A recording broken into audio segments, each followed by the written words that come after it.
Hello and welcome to the channel, it's Iral, and today we are going to discuss Cities Skylines 2, which was just announced last night, and quite frankly, it was an announcement that was long overdue as the original game of the series was launched 8 years ago in 2015.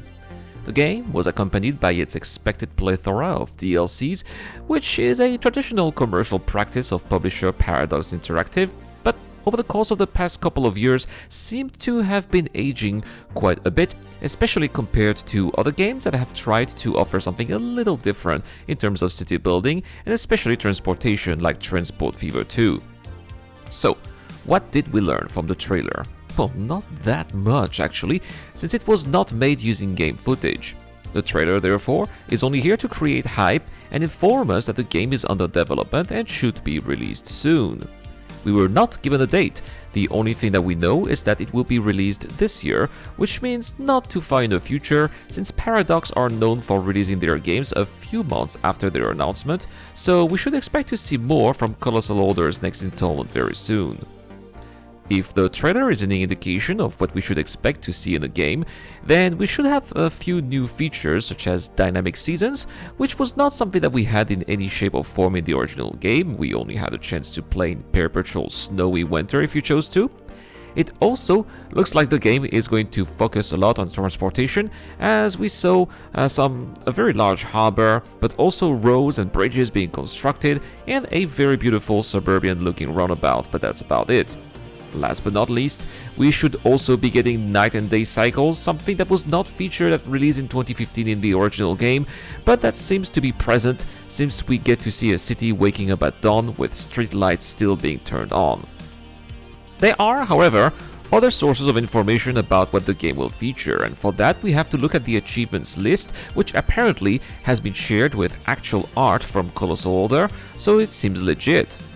The list of achievement is very easy to find and has already spread across countless websites, so let's have a look at what we can learn from it. First, let's look at city size, which was a problem in the first game, as we were limited to 9 tiles of 2 km by 2 km, meaning that by mid-game you could really feel quite cramped in your city if you were not careful. Well, in Cities Skylines, it looks like the tile system will return, at least in Cities Skylines 2. While we don't know how large these will be, we know that they will be an achievement that will be unlocked if you manage to unlock a whopping 150 tiles within a single city. That sounds pretty large to me. Even if the size of the tiles is half of what they were in the first game, this still could give us some massive cities if you manage to urbanize everything. From the list of achievements, we are also confirmed that seasons are going to be a thing, because one achievement will unlock if you experience all 4 seasons. It also seems that content from several DLCs of the first game will make it into the second game, including disasters, and from the looks of it, we are going to see the returns of classics such as forest fires and tornadoes, and a new disaster will make its debut, as these are going to be hailstorms, which for sure sounds very frightening already.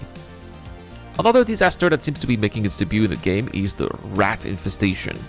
Now, unlike these other disasters that we mentioned earlier, which are natural, this one seems to be man-made, or at least triggered by our negligence, so it will be interesting to see what kinds of mechanisms will be in place to avoid it from happening, and stop it from happening if it ever does.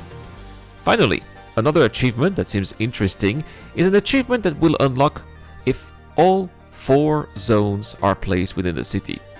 Now, that is interesting because we normally get 3 zones in city builders: residential, commercial, and industrial. Well, in Cities Skylines 2, there will be a 4th one, but as of right now, no information has transpired about what the 4th zone will be, so we'll have to be patient. Personally, I'd like to see a tourism zone, which would grow some hotels, restaurants, and leisure facilities. This could be an interesting idea, but if you think it will be something else, well, feel free to share your thoughts in the comment section down below. And that's basically it here for Cities Skylines 2.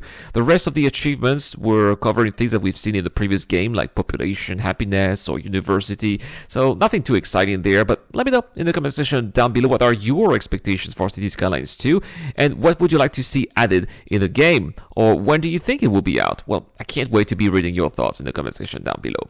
Thank you so much to everyone who's made it until the end. If you enjoyed this video, please consider giving it a like, and why not subscribe for more gaming content. I've been Iran. Thank you to all the people who made this video possible on Patreon and the YouTube Join membership program, including Dr. Phobing, Zero Crusher, Wolfpack Bug, and Deplorable Infidel. I will see you guys later.